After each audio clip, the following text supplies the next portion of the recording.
Yo, can I just tell you that my iPhone is trying to commit suicide because they want me to buy another one? Oh, I it know always what they're happens. doing. Always. Absolutely. They want They're me to not buy safe. another phone, and therefore, suddenly this phone is at. First of all, I have an X, right? Which was like, what, phones ago? I buy a new iPhone every 4 phones. I like that. Yeah, because I feel like then I don't feel like I'm just throwing money into the toilet. But I had all these notes, and they kind of. Look, let's just wing it. Oh, and you poured the shots. Okay, so. Yeah, what was No, that's perfect because Damage was our guest yesterday, and he drank with me. I actually left a little. I was drunk yesterday. Like I was in the car, like, hey, I'm drunk, guys. But the funny thing is, I only drink for the show.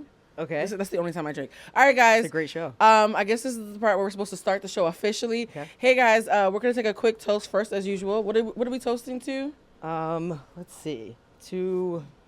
And always keep your mouth in the mic so they can hear your beautiful voice. Oh, beautiful. Subjective. Okay. What do you want to toast to? Let's toast to being in LA for the first time. Actually, a full circle moment. Reconnecting, right? It is a full circle moment. Salud. Boom, boom. Hey. All right, and this is the part where you cue the music. Let's get the show started.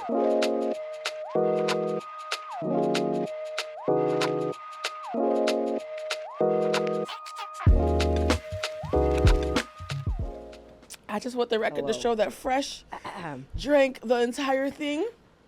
I took a lady sip. Oh, I'm sorry. Was I supposed to be polite about that? No, not at all. I just feel like every episode, I always act like it's my first time drinking, and at some point I'm going to have to get over that. All right, so I just have a confession to make about a teachable moment that you inspired. Oh. You guys, our guest today is Fresh, and for those of you who know that I'm an emotional intelligence coach, I used to do a lot of in-person workshops, and Damage actually is the one who convinced me to do them digitally. Uh-huh. And you were just a standout in those workshop classes. And I was like, who would I want? Because nobody actually knows what I do behind the scenes. Sure. Like they know the videos that I make and the things that I write. But like when we do in the workshops, I don't really market it or shout it out or whatever. Right. A little bit is because I want it to be a safe space. So the mystery adds to the safeness. Makes sense. But it's, even though it's being recorded, right? But like I also like suck at marketing. If you know, I'm just like, if I build it, they will come. Yeah. And so I was like, who could we have to have a really great conversation, humanizing themselves, but also speaking to the work that we do in general. Wow. And you were the first person that came to mind. Listen. If Cat daddy. Okay. Not the cat daddy. Cat daddy. Right out the gate. So the reason why I want to start with this, though, is there was a teachable moment where I said to Lamar, I was like, Lamar, Fresh's pronouns are they. And the way that anybody that I know responds when they hear a they or a them, and you have Wi-Fi, so you see the news on TV. Sure. It's like, wait, how do I do that? And it's like, it's never like, well, not never. It's very seldom malice. It's just like pure like fear and like, I don't want to be on the wrong side of history. I don't want to be problematic. Yeah. And I was like, how do I explain that to myself and others? Because I literally had my first friend who went by they 3 years ago. Mm. And I was shocked that I had a little bit of a cognitive dissonance with it myself, even though I think I'm woke and well-versed. Yeah.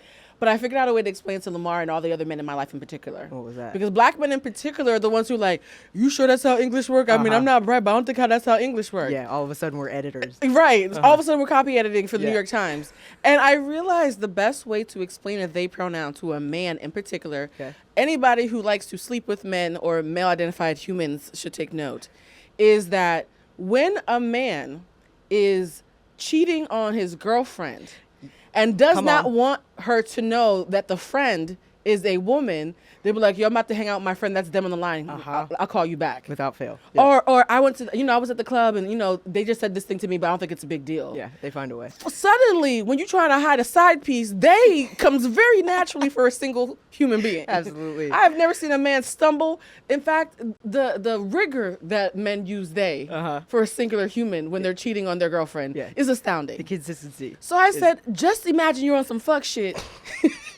and Fresh is your side piece. Absolutely. And you were like, oh, there they go. Is that me? I just wanted to make sure that was a good analogy for them. No, I love that, especially for me. I would love for everyone to just see me as your side piece. That's my and this is why I call you Cat Daddy. Listen, I'm growing, okay? Because of your workshop, I'm growing. We're I'm all getting out growing. of that space. What's so funny? The workshop is called Own Thy Shift. It never fails. At least once a month, Lamar and I say, own thy shit. Same. Like, or own It your all shit. applies, I mean, it's supposed to absolutely. be a double entendre, but even I get it wrong. It's shift with an F, guys. Own thy shift. And it's supposed to be a curriculum that helps people. Well, it empowers people to have the tools to help themselves. Because, y'all, I am not a sure guru. I don't want to be a guru. Y'all got the Ayanas and the Oprahs, and that's amazing. I am not the head of the Agape Church. I'm not none of that. Like, I'm minding my business and staying in my lane.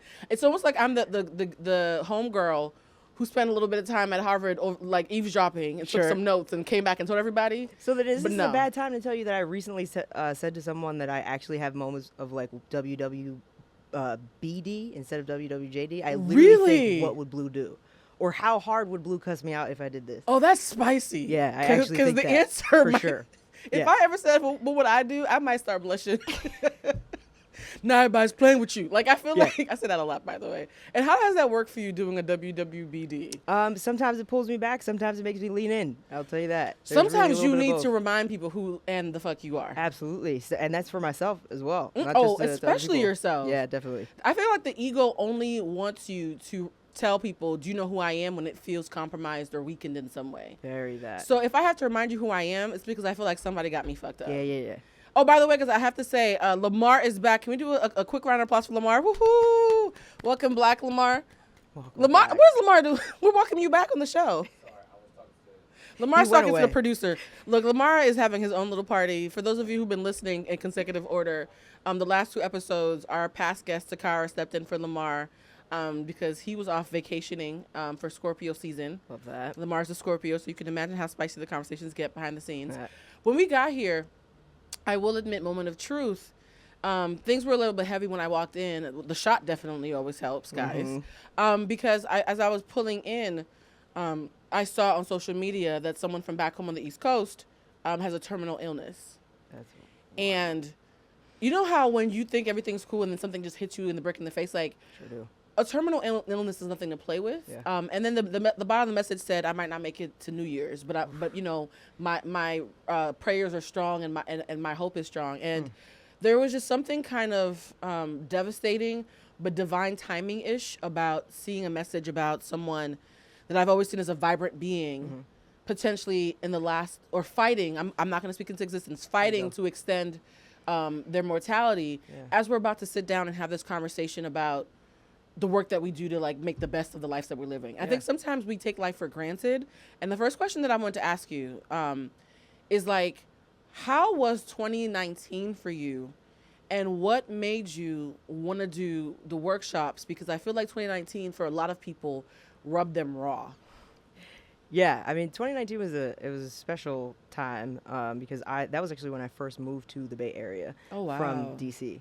And when I first got here, I was bright eyed and bushy tailed, and it was absolutely wonderful. Oh, I love it here! Yay! Yeah, it was really fantastic, and I still love it there. To be totally honest, but yeah, I mean, there was a lot of like transition that was happening, like literal transition. I'd moved across the country, and everything in my life was kind of reflecting that. But then I was starting to like really build a community, but like right at that point when I was building community, shifting into 2020 was when the world was like, "No, you won't.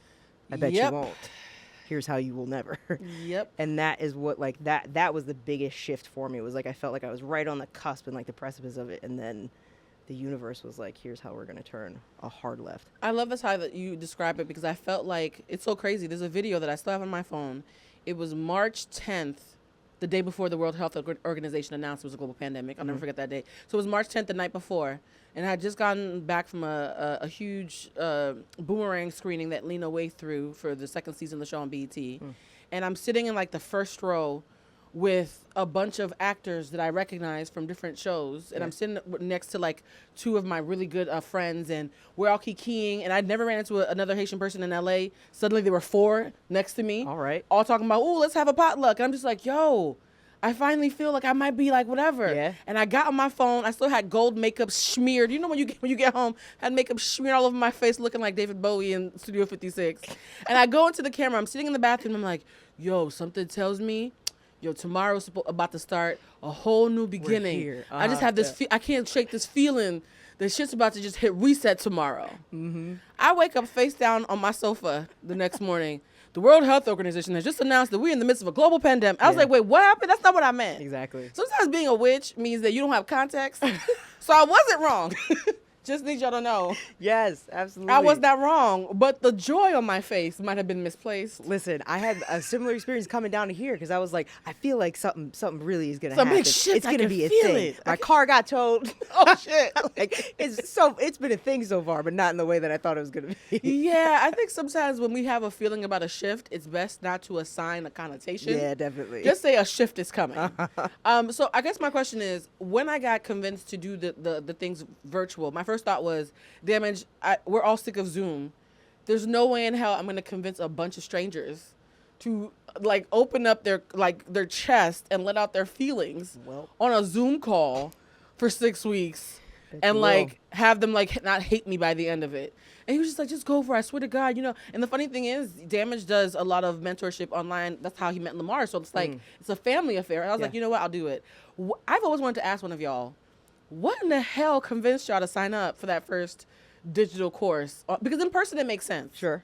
But on a Zoom call in the middle of a pandemic, I don't understand how so many people showed up for the workshops. I mean, the short answer for me was you. I mean, that's the like full stop. If Oh, I had to say I a like thing. compliments. You ain't got to give me compliments. No, though, no, no. for I know I this don't show. have to. Definitely know that. And that's like, it's less of a compliment. It's a matter of fact thing. It was definitely you, because in reading everything that you write, for me, that's the biggest thing in terms of like what I love about you and like your content. Your writing is just like fucking chef's See, kiss. I judge it. I'm like, it's TMI. I'm like, Blue, you're oversharing. Just chill out. Please, give Nobody us more. cares. Like, I constantly have that conversation in my My head. greed for your content knows no bounds, honestly. So that was the number one thing. But also when it came to like just wanting to do it with you, was because I had done a reading with you like 2 weeks before the workshop had started. Oh, that's and true. the way you read me for absolute gutter filth. Oh, But- okay, guys. I do but- provide readings. I promise it feels good, though. No, After. That's the but. That is the but. Like, I know it's usually a low vibrational word. Thanks to you, I know that now. But I am going to say the flip side of it was like, it was getting read for filth, but in the best possible way, in a way that made me feel like, oh, there's work to be done and it's possible to get it done. It didn't feel like it was Right. insurmountable. And then And your spirit guides, I'm just the conduit. So whatever spirit guides were around, we're sending the messages. Sure. Definitely. Yeah, my spirit guides call me Cat Daddy. That's great. Really, really good. Look, Totally have it. I would receive that. My spirit guides have called me much worse. We'll say that for another show, but go ahead. Yeah, so that definitely was like a huge influence, and then it was just also like the timing for where I was at in my life personally. I was at a point where like something had to change. I was like Ooh, I know that really feeling. going through it in a way that I've never gone through it in my life emotionally, and I was like, okay, how do we fix this, and how do we do it like now? I call that feeling like you're rocked. Like, I feel Very like that. sometimes you feel like the world just grabs you by the shoulder and kind of rocks you back and forth. Yeah, Yeah. very violently though. Yeah. They call it shadow work for a reason. Oh yeah, for sure. Like, shadow work is, I think people use like these buzzwords like shadow work or doing the work or did the work. Oh God, I wanted to like that was nauseating to me before taking your course, because it's used so much. It's it takes jargon the power now. out of it. Yeah, Exactly. and I always say this: be careful of Insta witches or Insta gurus. Sure. Not because they don't have value, and arguably speaking from a distance, someone might call me one of those words, but because some folks do it for a gimmick and they wear spirituality as a badge of honor. Yeah, like they do it for their ego while pretending it's for their spirit. Mm-hmm. Child, when I tell you, my ego has never been more wrecked since I started doing the work. Yeah. And it's always in present tense. I once had an argument with somebody, and I say argument because I thought it was a conversation, but she called it an argument, so I'm gonna let her have that. Where she was like, "Blue, I did the work, okay?" I was like, "Past tense, are you Yeah, dead?" Never like, done. Right. Never done. unless you stop breathing, you're still doing the work. And Yeah. one could argue, even on the spiritual realm, if your spirit's not at rest, you come back as another person and do the work again. So, Absolutely. did the work, by the way, guys. There's no such thing. Sure. Maybe Jesus Cristo might say he or she did the work, but unless you were Jesus Christ, I do not think did the work is an accurate statement. I will say this, though. I was surprised by how diverse the group was. Yeah. I Great. didn't. A part of me didn't expect men. I did expect some queer folks, 'cause everybody knows I'm pansexual. So I was like, oh no, there's gonna be some queer bunnies in there, yay! And there were. I was very nicely surprised by how international it was. Like, I didn't expect that there would be so many people from other countries. Sure. We actually had a couple more that asked, but I wasn't sure if it was like one of those scams. So I was like, you can't Okay. sign up. Like, once you start saying Nigerian prince, I get You a little can't say nervous. your- yeah, yeah. Not Nigeria, because I actually have a lot of clients who live in Nigeria. Uh-huh. But a couple of the emails I got felt a little scammy, so they didn't make it on. Sure. So I'm surprised by the and the race too. We had like a racial mix. Definitely. We had black, white, Latin, Asian, Mm-hmm. male, female, gender nonconforming, gay, straight, everything in between, curious. Yeah. There was a couple curious people in there. Like, it was just a very interesting cross-section of the world. For sure. And they all just kind of found me randomly. Really? But you're one of the few people who I had actually met before in person. Randomly. At a lesbian bar in D.C. Sure did. Sure did. But this was like almost 10 years ago. I was going to say don't say it out loud, but you did, so that's fine. Okay. Yeah, no, definitely. It was almost 10 years ago. Yeah, it was 2013 because I remember, 2012. It was 2012. Carry the one. Because somebody that I met you with, we stopped speaking in 2013, so I know it had to be in 2012. Oh, okay, that was the so marker. it was the summer of 2012. And that was that was literally, the irony is, the summer of 2012 was when I had my nervous breakdown and officially became Buddhist. Was that before or after you met me? Because when I met you, you were just a light, an absolute delight. Well, the funny thing is, the person who I allowed to eat my light was with me when we met. Okay, got it. And 6 months later, I was having a nervous breakdown. after. So the I get irony is, you saw me in my pure state, and then you didn't see me again during the nervous breakdown, Right. and then I rose like a phoenix, and you came to my workshop. You sure did. Yeah. Didn't catch anything in the middle, but Yeah, the middle was on nasty. the bookends have been beautiful. Yeah. I was Christian and full of hope when you met me, and I am a spicy Buddhist with lots of questions. I love that spicy Buddhist. That's Yeah. more like my aspiration. Being a spicy Buddhist is an interesting thing because it really is the do no harm but take no shit. Yeah, definitely. Like not everybody, but a lot of people, even those who love me, know that there's a line that you can cross where me loving you won't stop me from reminding you that you got me fucked up. Absolutely. But I think people also know I don't play dirty. Like, your feelings will be hurt, but like, it's gonna be because of the facts, because I'm mad. Right. Like, I'm not gonna like slander you Not the or approach. like, so it's the approach. And so I have recently, I got really mad on Monday. We talked about this in the previous episode. I recently had a moment where I allowed myself to get rageful. And I allowed it to be shown on social media to show like how you can be full of rage and like work through it in a healthy way. Yeah. Because I wanted to like be like, yo, just because I do all this coaching doesn't mean that I'm above having feelings. Yeah. That I have to work through actively. Definitely. I think a lot of coaches want you to think they're perfect. For sure, yeah, and that's not helpful at all. It's so heavily curated. Yeah, definitely. Now, one of the things that you did say to me that was interesting is the first module that we did was about internal dialogue. Oh, boy. And you were one of the folks who was like, oh, so when we do the relationship stuff, when we go and do the stuff about, people that you be kissing in the mouth. Let's get to it. Like, how do we do the relationship? And I always intentionally do the internal dialogue before the relationship stuff because we always want to run to relationships and skip over our shit. Yeah. Because it's a distraction. For sure. So my question to you being one of my top students. Top. Okay, this is like a Mr. Miyagi, Daniel-san, like in the like Karate Kid Part 2 kind of situation here. Oh, God. So now that you are, like in your space of self-mastery and like fine-tuning what that looks like, Sure. how did you feel? Were you triggered when you saw the now infamous DeLive that happened with DaBaby and Danny Lee? I am gonna be that person who's culturally illiterate because I did not watch that. I am not. Have you caught any no snippets idea, of the mess of it? I really, what I've seen from your page is just about it. I have no clue outside of that. That's what kind of happened with beautiful it. because a couple of your classmates hit me up like, I'm triggered. Really? And I was like, I can see how this could be triggering. If you've done all the work to like be in a place where you're not desperate to hold on to somebody. Yeah. And then all over the news cycle is a young woman holding a baby, like low-key, energetically pleading to a man who clearly doesn't want her to not kick her out the house when God. says, please take your dignity in an Uber and leave. Like, you know what I mean? Like, Yeah. that could be triggering. So maybe you weren't meant to see that. Maybe not. But have you ever been in a place, and I did a show with Jason and Damage recently where we talked about how I don't think her heart's broken. I think her ego is shattered. Sure. Because you know how we did a whole class about how when you think your heart's broken, your ego's just mad? Yes, I do know about that. Yes, an ego tantrum masquerading as heartache. Yeah. Live that. Y'all always hate me when I say that. Like, bitch, my heart's broken. Is it your heart? How dare you? You know how you know if your heart's broken versus if your ego is shattered? Is that if your heart was whole in something, and then you lose something that kept it whole, then that Right. might be a heartache. But if it was shattered the entire time, Oh, right. or bent, broken, and maimed the entire time, Yeah. and you are fighting to continue maiming it, Yeah. Probably not the thing. yeah, like it was already compromised. Yeah. I mean, I had like an experience where I, went through heartbreak I'll say heartbreak. Not with the the quotation marks. Because I mean, you actually said one thing that was like really profound to me, where it was like there was like a split, is like a percentage of like heartbreak versus your ego tantrum. Exactly. Yeah. And I think it was definitely that. It was like a mixture of it, because there wasn't a lot of hurt in the relationship itself, but like it just stopped abruptly. But it was relatively short. So it was one of those things that was like very stereotypically lesbian. Like Oh, your ego got attached. Like attached in all caps. Use bolded, mine. Italicized. You are mine. Yeah. And I'm gonna make up a whole story about us. I mean, In and then 5 a couple minutes. more about that and about our kids and all the other things. So when Yeah. it stopped, it was like, well, that's not where that was supposed to go.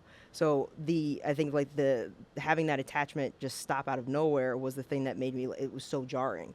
And I did assign that like, this is definitely heartbreak. And it was my first time like really having my heart broken in that way. Because like, you were emotionally invested. Exactly. And I Yeah. wasn't like prepared for it in any way. Like I just thought that, we were going to go down this, lighthearted fairy tale road and it was going to be great, but then all of a sudden it just wasn't.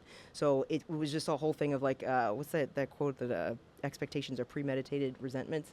Yeah. So my expectations really drove that bus into the ground eventually is what happened, because And were they wrong. reasonable to what was actually showing up?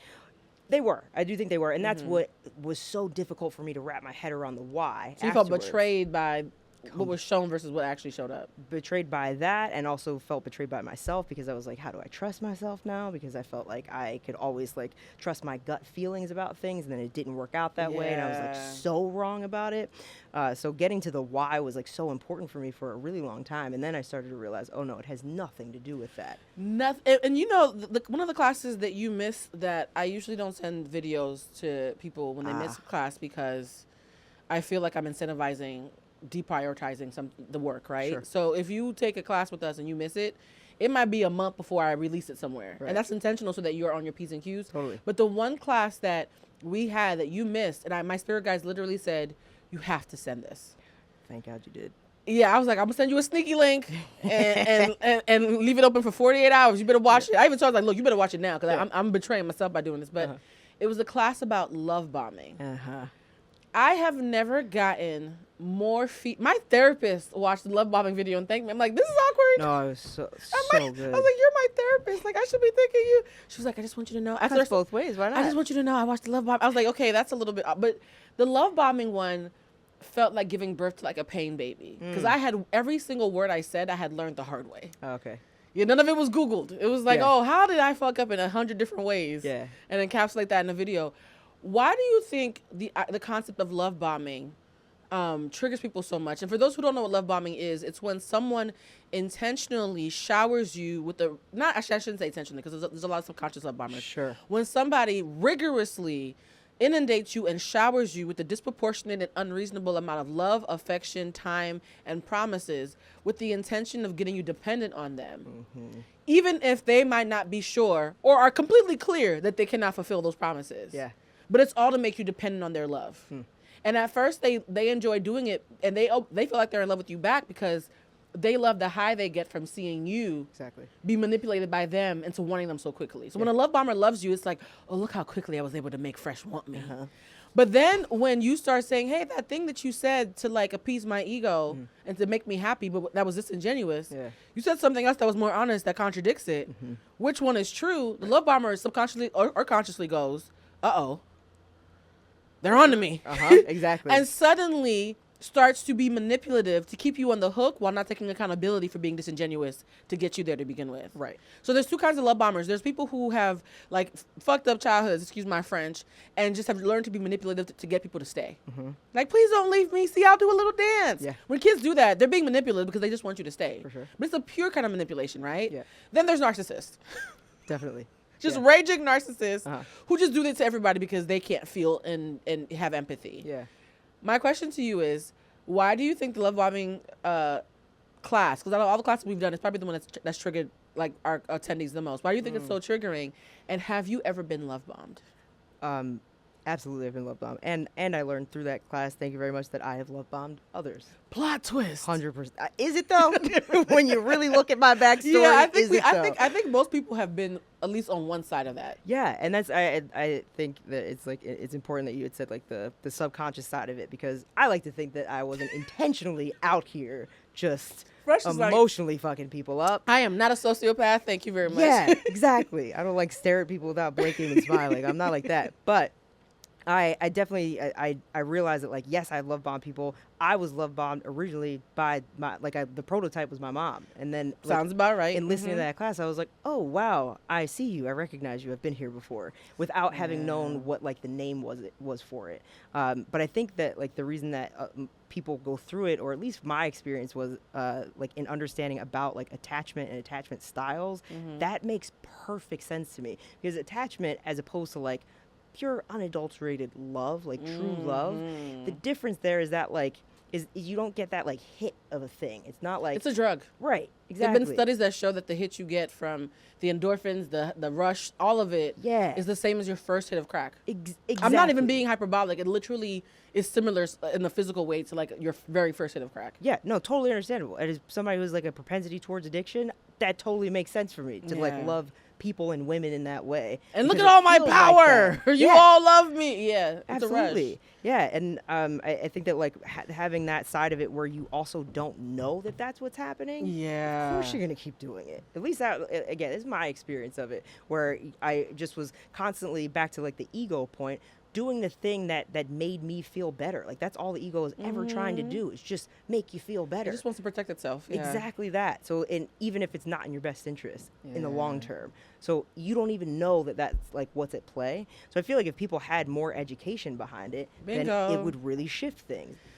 You know what I love that you said that you didn't know it had a name. I think the number one response I get from people that I work with is that they're always surprised that the thing that they did had a name, and had symptoms and a personality trait and could be Googleable. Like, it's always stunning when you're like, oh, I just thought that's just a thing I did to cope. You're like, no, honey, that's called love bombing. Yes, it's like really like it's such a revelation to be able to point to something and be like, oh, I'm not original in that way, and I never wanted to be. So this is really good to know that like there's a reference point for it somewhere. And I think one of the words that we used in that class that folks were like taken aback by was narcissistic supply.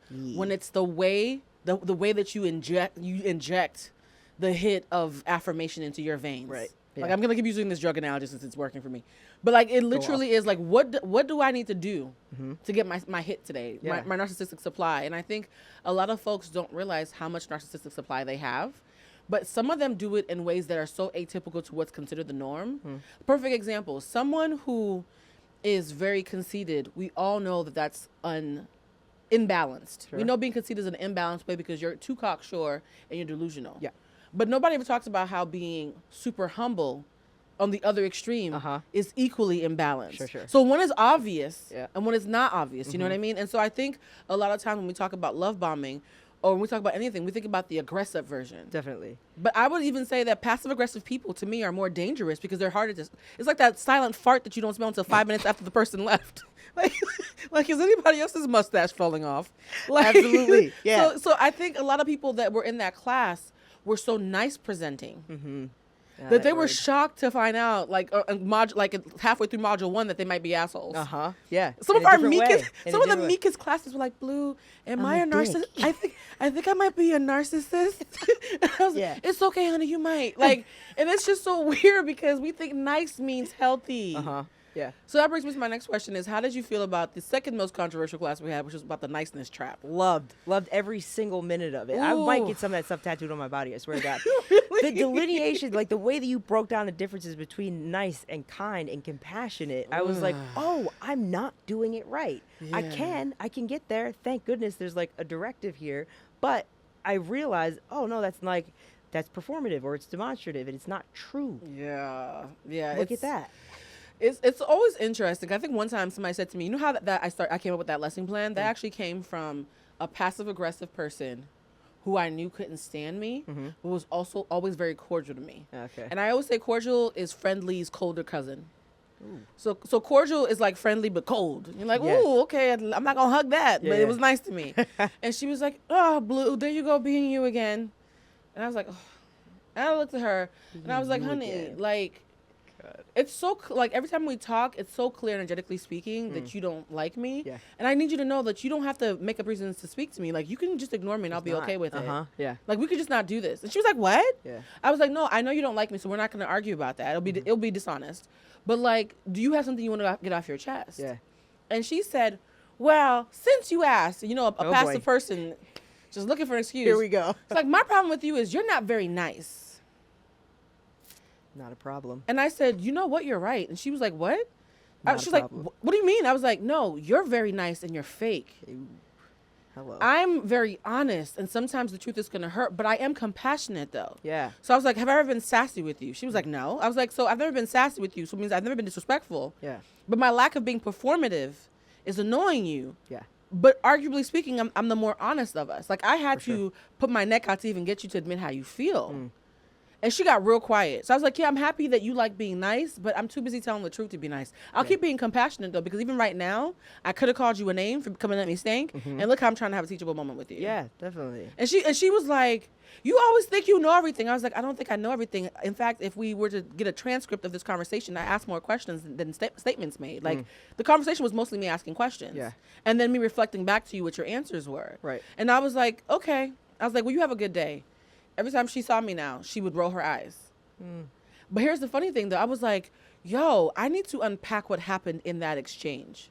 Because I was being super compassionate, minding my business. Yeah. And someone who was performatively nice but felt less empowered resented me, even though we never crossed paths in a way that she had to engage with me. Yeah. And I was like, why are nice people so offended by reasonable, compassionate people? It'd be one thing if I had cussed her out and gotten spicy with her, but Right. like, we literally had no business with each other. Yeah. And so that night I sat down and piecemealed the difference between nice and compassionate, and that's when I realized that there was a middle bridge called kindness. Yeah.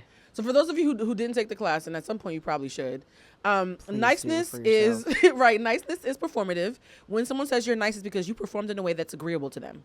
Didn't mean you were honest. Didn't mean you had integrity. You might have. That's extra credit. But you just performed in a way that was agreeable. Right. Kindness is demonstrative. When people say you're kind, it's because you usually did something that demonstrated some level of loveliness, right? So it's like, oh, she's really kind. He's really kind. That was really kind. Yeah. Something usually happens, so it's a demonstrative feeling. Compassionate is the best of both, but with the added bonus of prioritizing integrity over likability. Ding, ding, ding. So if somebody's being compassionate, they might still get on your nerves. Yeah. But they're doing what's best for you, whether your ego likes it or not. Yeah, definitely. Ooh, That like child. I feel like that speaks to the point of expectation as well, where like Yeah. people can get it's really easy to get indignant around somebody like yourself when Oh, they're being child. kind and nice and feel like they're showing up fraudulent, in a but way. lying to my face. Exactly, but Yeah. they feel like because they're presenting it in a way that's nice, that they are doing the right thing. Because that's Yeah. what it goes back to that piece of just education. Like, we just don't know. We're taught things that just are wrong. Oh, There's yeah. really no two ways about it. Don't get me started on the 80s. I feel Okay. like my whole childhood was a lie. Listen, Nancy man. Reagan could kick rocks first. R.I.P. Sorry. The Just Say No Of all the campaign. people. Don't know. When I think about the Just Say No campaign and how it That's was true. a ploy to help demonize. Let me chill. Y'all know I'm very pro marijuana, not because I smoke it, but because I know that it's been used as an anti-black weapon to like put black and brown people for non-violent offenses Speak on behind it. bars while Kyle Rittenhouse is going to be home for Turkey Day. I So, and Nancy Reagan was part of that ploy. You guys, please Google it. This is not a conspiracy theory. The FBI and the New York Times and everybody else has already spoken to the folks who literally sat in a room with Nixon and conspired to say, how do we get rid of the black hippies Yeah. and the white hippies? Yeah. And also get people to stop paying attention to all the crack that we're letting be pumped into inner cities because we're in cahoots with folks that we want to use to kill Castro. Right. They're like, how do we do both? How do we vilify the blacks and the browns and their white allies, but also get people to stop looking at the stuff that we're doing that's crooked? And someone said, well, all the blacks and the poor whites who are in part of the civil rights movement and everything else, they the have no health intersection. insurance and they keep smoking the sticky icky Yeah. for their anxiety. So if we make marijuana illegal, well, number one, take away their medicine of choice, even though technically it's never killed anybody. And number two, we'll have a widespread way to put them all in jail, even though they've never shot anybody. very pretty politically expedient bow And wrap around one it. of the guys who was in the room when that happened sang like a canary 30, 40 years later. And so it's now on the record that this happened. It's not like, eyes on, like, conspiracy theories and my brother. No, the big old powerful white guy in the room said, nah, we did that. Yeah. He's like, we had to get rid of y'all. And the fact that that happened is one of the reasons why I'm so diligent about, child, talk about it. I'm so diligent about re-examining everything from my childhood. The irony is, once I stopped, because I used to be one of those people who was like super Christian and super pious. And by the way, I love Christianity, guys. I'm just not Christian anymore.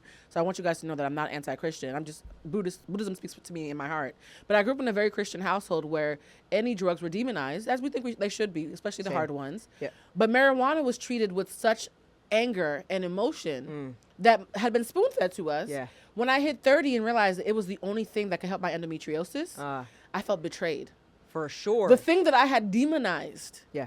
for my entire childhood was literally the answer to my illness. Yeah. And I was like, well, what else did it? If Nancy Reagan was lying to me about just say no, True for so many things. who yeah. else was lying to me? And ironically, that's how I started re-examining words like nice and kind and da-da-da-da. Like all these re-examinations that I do came from like, oh, my child might have been a lie. Yeah. A lot of it. And so that's a long-winded way of asking, is there anything that you learned in childhood? Oh, there has to be. If you've worked with us. Yikes. Already. Yikes. Can you call out some things that you learned in childhood that were supposed to be cute back when the Cosby Show was playing in the background, and that you now realize were low-key toxic but just normalized? Oh, God. Heavy, light questions, guys. Light Jesus, questions. how much time do we have? Look. God. So many things. Our poor That was parents didn't know any toxic. better. Well, that is one of the things that's been so beautiful about like this whole journey that I've been on, and like the workshop was really integral, a really integral part of that journey. Is that I've been just kind of rediscovering what true empathy really looks like, and in doing that, I've been able to see my parents from a totally new perspective, and being able to look at really my mom in particular, to be like, oh, you're actually a human being who had 2 babies at the same time at 28 years old. Oh my God. I'm 35. God bless I want her. to have kids, but I'm not doing that yet. I can't even raise a dog on my own right now. I can't raise a succulent. Oh, me either. Literally. We'll discuss, but go ahead. Yeah, so I'm looking at her and I'm like, oh God, I've really been like vilifying you for a lot of things, but you just didn't know. Like you didn't have the tools. So yeah, I mean, there was a lot of things that I grew up with, because I also, my mom, she was a principal, but she was an ordained minister as well. So so she was fed the stuff. So like it was baked into her. exactly. I mean, she grew up Yeah. in like the Pentecostal church too. It's like it's a particular kind. You know, what I know mean? some Pentecostal folks. Shout out to y'all. Yeah, y'all are particular. Yeah, man. She shifted out of that, but that's what she grew up with. That's what she knew, and a lot of that kind of spilled into her adulthood, and therefore the way that she parented us. I would say like one of the bigger things is probably like how to just process emotion, which is to just get all of the feelings out without really like identifying and articulating things in a like coherent kind of way, or in a more tempered way. One of the biggest points like in the workshop to me that was like so beautiful that I like really hold on to is just this point of like the beauty that's in the pause. I never grew up with a pause. Yeah. Ever. The pause was actually really vilified. Like if you stopped talking, you weren't getting the thought out, so therefore it wasn't that smart, or it wasn't true, or there was something behind it. There was something I love that wrong you with said it. that, because we had Damage on last week, and when he was doing the show, I was asking some really thought-provoking questions, and whenever he would pause, he'd be like, damn, I'm not thinking fast enough. Yeah. And I was like, no, we can hold space for you, like get to your answer. For sure. And in that moment I was like, this is so honest, because everybody does that to themselves. They don't let themselves pause to make sure. You know what I do? Whenever somebody asks me a question that takes me thinking, I say, hold on for a second, I want to make sure that I'm not speaking from a place of ignorance. So you know that this is actually really smart. Me stopping right now is a very smart thing. There's nothing Definitely. stupid about me pausing. Yeah. So the power of the pause like really like spoke to you. Wow. It in so many ways, because I found like new ways to apply it, but I also was able to recognize, oh, that was a big gap in my childhood and really all of my adulthood up to this point. Holding space for feelings to reveal themselves. Right. To figure it out. You know what I mean? It doesn't have to be here right now. If you really want to get, a true answer and really, figure out a thing, you have to stop. Like now I actually get wary of, depending on how big the question is, if your answer is super quick, I have question marks. Like, There's a cock and squint involved there. Like, well, that was either you had that queued up for some odd reason. right. Like, Or- why? When I said, why don't you love me? Why are you like, well, actually, let's start with point 1 Yeah, dash you were C. sitting on that, And you're like, Why did you ain't got? Whenever people co-sign real fast, I get nervous. Like, why'd you co-sign so fast? Yeah, definitely. Exactly I was talking that. to a friend. I was like, sometimes, I can have resting bitch face. You sure do. I was like, sis, hold on.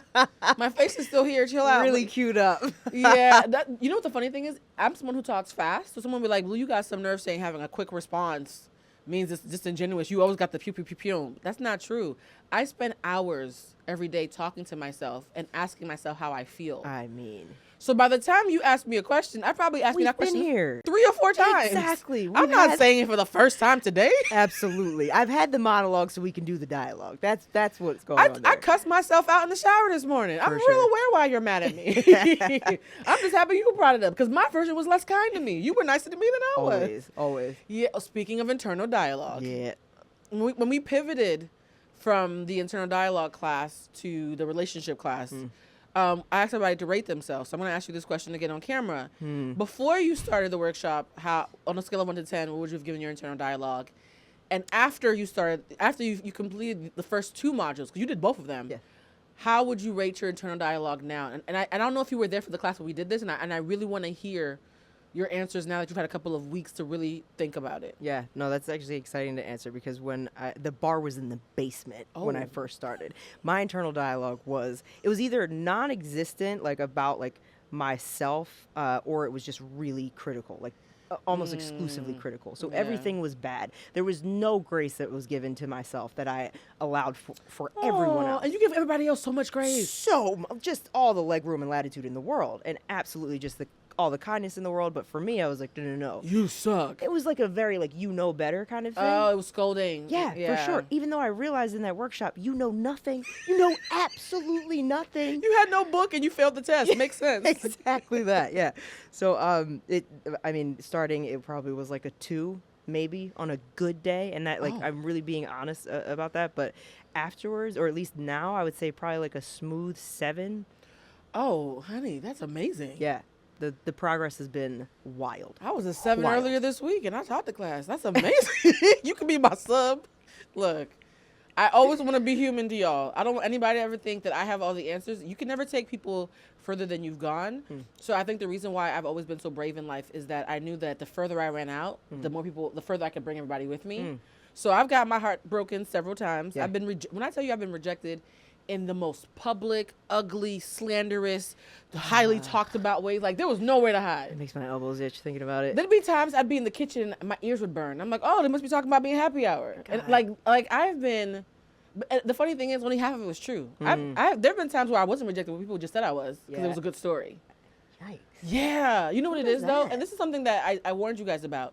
When you are in a space of self-mastery and you are aware of your value, you're now setting boundaries and knowing that you have the right to set boundaries that a lot of people convince themselves they don't. And so the response to you is, how dare you? Yeah, definitely. Blue, how dare you say no to that thing I always say yes to? Fresh, how dare you say you're uncomfortable to that thing that I've been uncomfortable about but always show up for? Yeah. And so now you're the bitch that everybody wants to take down. For sure. Yeah, that like empowerment versus disempowerment really came on through. But in the best possible way, because I'm a person who needs a lot of reinforcement, which is why the love bombing for me is great. Like, if you give me a thing, I'm going to be like, let me. give it. Absolutely. So to have that, something that was really concrete to hold on to, something I can like really recognize actively, like, oh, that is someone acting from a place of disempowerment. Now I get it. I need like a thing to like wrap my mind around, which is why it's so important, like you said before about coaches like not really kind of showing their ass when they need to sometimes. Like that, it's more to have that like direct application is so much more helpful for people who are like looking in, like, how do we do this? Like, really, how do we do this? Like, because as a collective, we have to do better. Like, we've got to get there. Talk about it. Like, when I tell you, I always feel like the day I stop asking people that I trust in my tribe for their input is the day that I'll stop trusting myself. Because even though I could be right 9 times out of 10, the one time I don't ask will probably be the time that I'm wrong as fuck. There you go. So I always love people who can do that dance of being completely secure in their value and knowing who they are and being in that room and saying, this is my house, but it was cracking open a window for a neighbor to walk by and say, howdy. Yeah. You want another perspective? It's a little funky in there. Yeah, Breeze the curtains, you know what I mean? Yeah. And so I think there's something beautiful about folks who are confident in themselves but also don't think they're above reproach. Like there was an infamous For time. sure. Like I'm a big Jesse Williams fan. I think he's an amazing person. But there was a moment where he made a misstep, and I won't relive it because I don't want Black Twitter, because you know how Black Twitter is. You relive something, they're like, oh, I missed that. Here we go. Yeah. Let's bring it back up, and I don't want Jesse Williams to go through anything because of me bringing it back up. But he made a move that was tone deaf. Okay. And it had to do with the Black Lives Matter movement. Mm-hmm. And the move that he made that was tone deaf, you could tell it wasn't malicious, but it was a little tone deaf. It was that, yeah. When he got chin checked on it, his response wasn't, yo, this was a blind spot. Thank you for keeping me honest. Instead, he did something that wasn't egregious to anybody else, but as a coach, I'm hypersensitive to everything. You saw. Yeah. He was like, come on, y'all know me. Okay. Yeah. I was like, Jesse, what does that mean? Right. Unless you are God the Almighty, what does that mean? You can still have a bad day. Yeah. And I was like, see, this man who I highly respect, I went to a game night of his once, and he was lovely. This man that I have all these reasons for to give the grace to, I can still point out that nobody's allowed to say, because I know you and you have a good heart, you couldn't have a bad day. Right.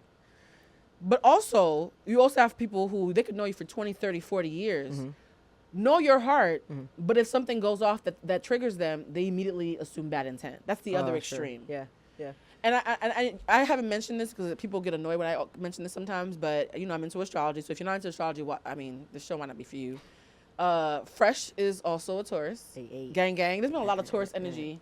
Whoop whoop. Tauruses, Scorpios, and Libras have been heavy in the juju lately. Okay. And one of the things that we do is like, look, we're not the fastest. No. We like to take naps and eat snacks and have our bellies rubbed and be told that we're pretty. Like, we're like house cats, but bulls. So like we have our faults. Yeah. But the one thing we tend to pride ourselves on, and these are the high vibrational ones. I can't speak if you have like a baby daddy who's a Taurus who ain't shit. High vibrational Tauruses pride themselves on, I'm tried and true. I'm a steady force in most people's lives. Yeah. And I think for me, the way my ego feels attacked is when I've been tried and true, but I'm approached like a bitch off the street. Yeah. Like, so that all don't match up. All the time of me having your back, and you still gonna like windmill me, like I'm a hoe on the bus. Oh like, my God. How do you respond to that? Because I think a lot of people are triggered by that, but don't have the words to say it. I actually was recently triggered by that, as a matter of fact. You got treated like a hoe on the bus. I really did. No disrespect to hoes on the bus. We really do our pro sex work here. But continue. Totally, absolutely. No, I recently had like that exact experience where I basically what I said was because I was reacting. I will say that I was reacting instead of responding because like she got me, and because my first thing was I've shown my work all the way up to this point, and now you're telling me that the answer is wrong, and that doesn't make any sense. Yeah. Like I've been completely steady, and I've like spoon fed you, like, this is what I'm going to do for you. This is how I'm going to show up for you. And then when there was one time for you to make an assumption about how I would show up, you assumed that I would show up in a totally different way. And it was a shitty way. The worst possible way. Exactly. Who are we even talking about right now? Like, all I've ever done is good. And you were like, well, you know what? If you have the chance, it's probably going to be bad. What? How do we get there? I told my ex one time, is there a basic bitch standing next to me that you're saying this to? Because I don't even know where is she at? Exactly. Like, I get confused, but of course, what I always say, when you say, do you know who you're talking to, that is your ego. Yeah. But sometimes your ego is good bacteria having your back. That's kind of... Because there's bad bacteria and good bacteria. Sometimes your ego has to have your back. For sure. I feel like that's a good like callback to one of the points that you were making. I think it was in the workshop, just about like the feelings that you have, they are always valid, even though they might not be accurate. And the reason that they're valid is because they're going to illuminate something. They're going to bring something up. They're going to reveal something in some way or another. And that alone makes it valid. Yeah. And I feel like it's along those lines where like that hit me in a place where I was like, wait a tick. What the fuck is happening Not here? Not G. Willikers. Who's that? And I clutched my pearls, like literally. And then I had to be like, okay, but what's happening there? Like, is that a me thing? Is that a them thing? Or is there a combination of things that's going on? Oh, you really were taking notes in the class. Look at you separating what belongs to you and what doesn't. Listen. Oh my God, I'm so proud of you. Got a journal full of things. But yeah, I really masterful. I pulled back and was like, okay. And then you know what I did after that? What? I had a courageous conversation with her. Okay, for those of you who will be taking the next workshop, courageous conversation, bruh. Let me tell you. Yeah. I told somebody recently, look, we about to have a courageous conversation. She's like, what?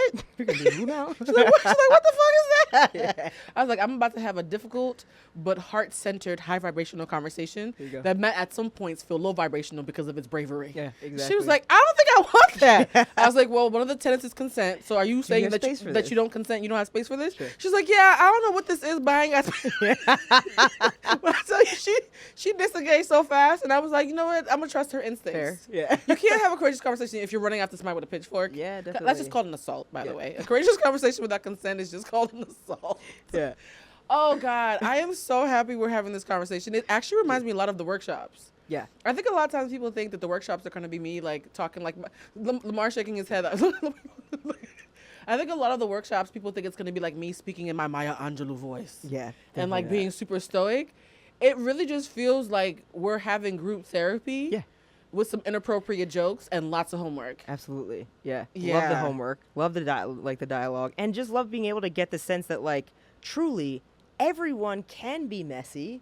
Everybody. Kind of is messy and has the opportunity to fix it. Yeah. That was the best thing about it to me, was to be able to like hear different perspectives and see that like, oh, other people had their own shit to unpack. And even though it was very like the specifics of the situations were different, there's a lot of intersections in terms of like what was happening underneath, like the root of it. Like I could always find some sort of through line to be able to draw from. So it was a lot of like you sort of, you know, starting it and facilitating the conversation and doling out these just like bomb dropping like these incredible nuggets, but then like people kind of pulling from that and putting kind of contextualizing it in a way that feels like, oh, I can apply that in my life somehow now. And and I love that you brought that up, because we could have a class about a certain theme, but like the different entry points was always so illuminating for me. Yeah.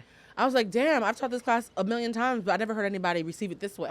Yeah. And there were other times too where folks were interpreting things in ways that were correct but innovative. And you could see other people in the class like, oh, is that what she said? Yeah. And I'm like, see, sometimes you have to hear it repeated a million different ways for it to finally like hit you where it needs to find you. Listen, I read Michael Singer's book, The Untethered Soul, a couple months ago, and that's really I the thing love that that, like, yeah. that like literally changed my life. Like I So mean good. that like unequivocally. But everything in it is just like there's a lot of like really high level bumper stickerish sentiments that are in there that I never got until reading that book, because it was the way that he presented it. Oh, I love that. Yeah. And I had like the space to receive it. So then it was like, oh, I get it. I'm not my thoughts. Guys, I don't know if you heard, but we're not our thoughts. Oh, and thoughts are so fleeting. Sure. Which is why, here's the thing, right? We understand that our thoughts are fleeting when we feel something, like let's say we have a feeling that is valid but inaccurate. And that's a whole other conversation that we actually would need to have a workshop about, right? Yeah. If you think your partner is cheating on you and they're not cheating on you, you were inaccurate, but the feeling of insecurity is valid because it's showing you that your relationship isn't as strong as you think. That part. So valid but inaccurate is a very big tenet for me. Like, accuracy is not the only marker of something being valid. Yeah. And so I think a lot of times when I think, hold on, there's you guys, there's a rock band playing downstairs in the studio that we're working at. When we think about like how things resonate with us, I think analogies are very powerful. Yeah.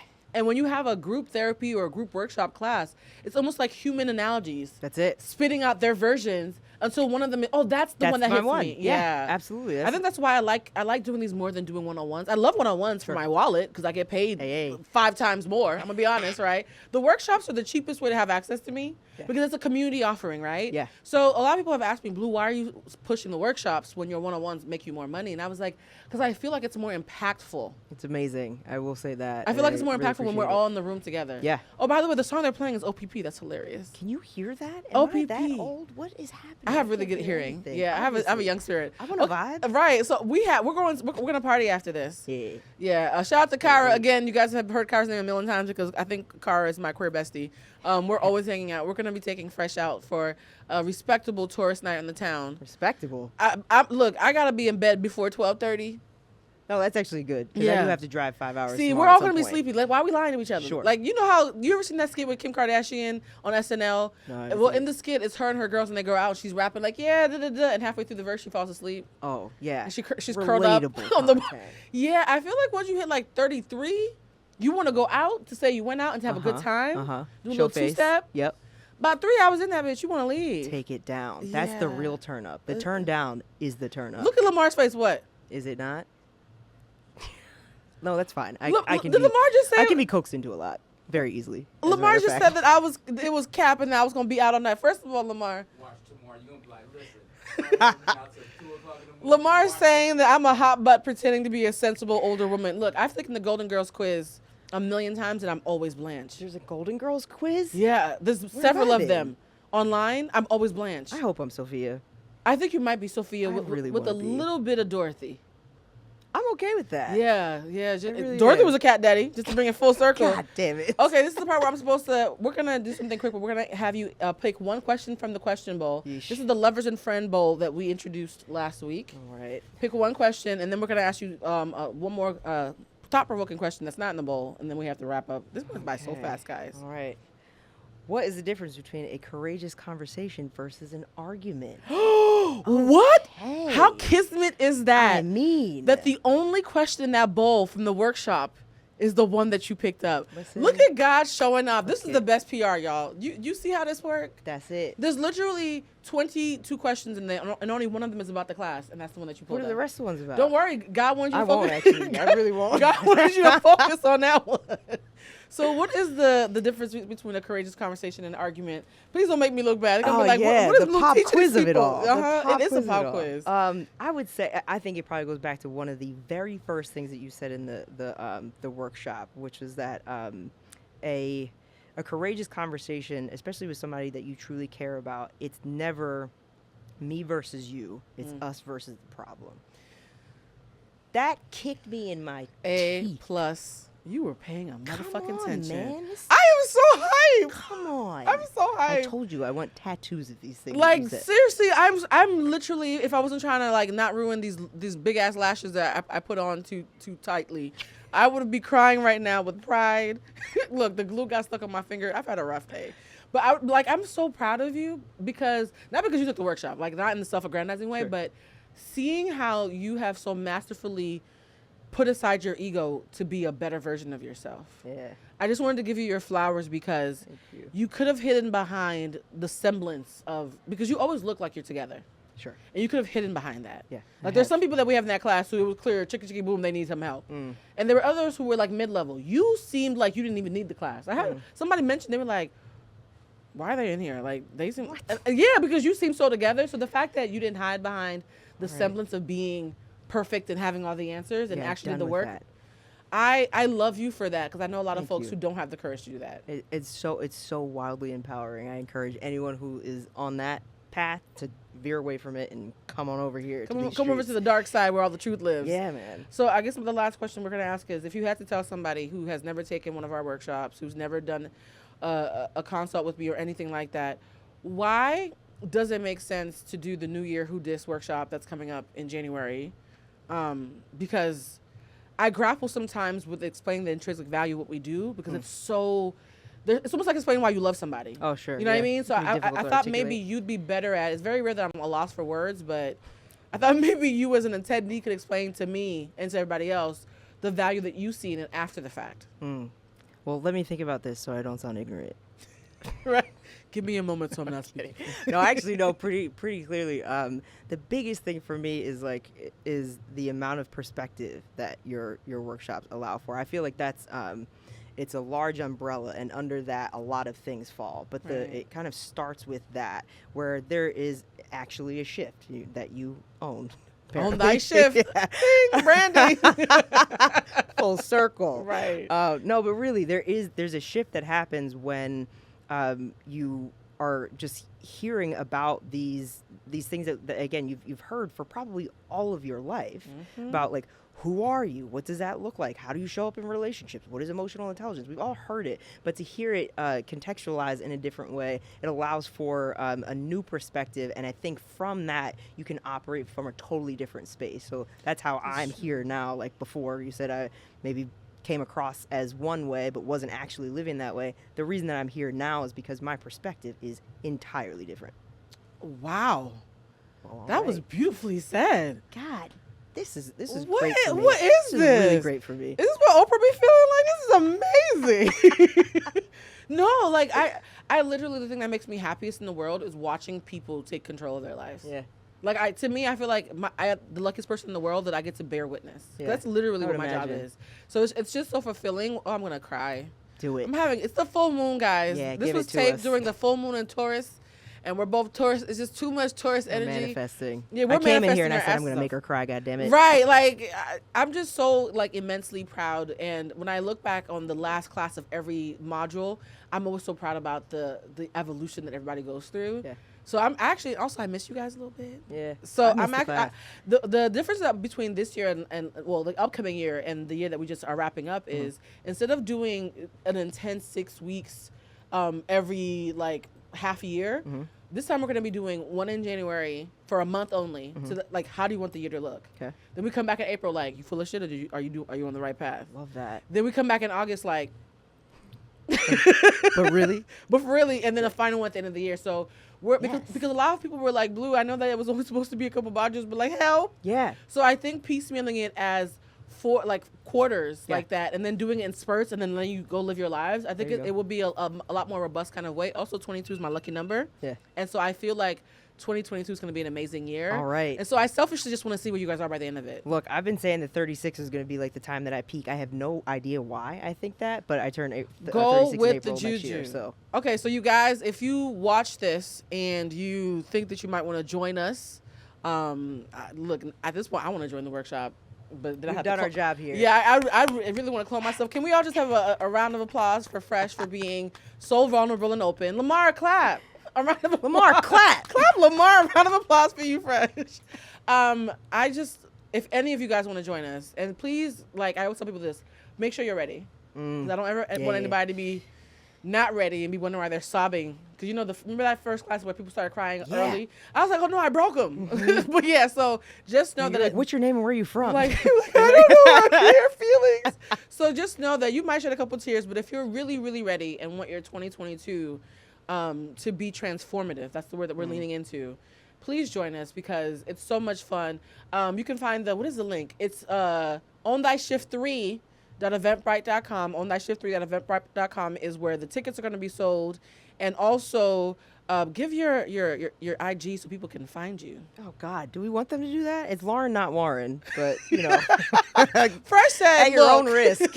Look, Check it out. if you want no smoke, and then they'll see how how fashionable you are. Oh boy, we're You trying. You are very fashionable. Thank you. And also, guys, make sure that if you want to see the video at early release, please check out patreon.com/BlueCentric. I'm also going to be changing the Patreon page so that when we are doing the classes, the videos will now be available 2 weeks after they take place for the students on Patreon, so y'all can stop cussing me out about missing a class. You have to wait 2 weeks though, so I mean, you're still being penalized. What else do I want to say? Oh, also, I want to thank everybody who's been really, really loving and receptive about supporting the show. Even though I suck at marketing, word of mouth has been really great to us, so I really am happy about that. And again, what I've learned is please give us 5 stars and like and share, because apparently there's an algorithm that cares about that. Sure. And also, I just want to do a toast to you. Oh, you finished your alcohol already? Yeah, been done that. We can do Oh. water. No, that's bad luck. Oh, Pour a is little it? bit of mine in there. Okay. I promise. What are we? Hold on. Oh, I know exactly what to toast to. Oh boy. That's small for you. I can see it in your eyes. Fresh just judged me for the little bit amount that I put in there. Yeah, I don't know if you want to go out with me tonight. What? We're doing a toast. Okay, Lamar's judging us from the peanut gallery.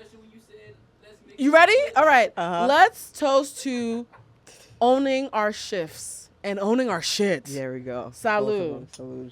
Ciao. Oof.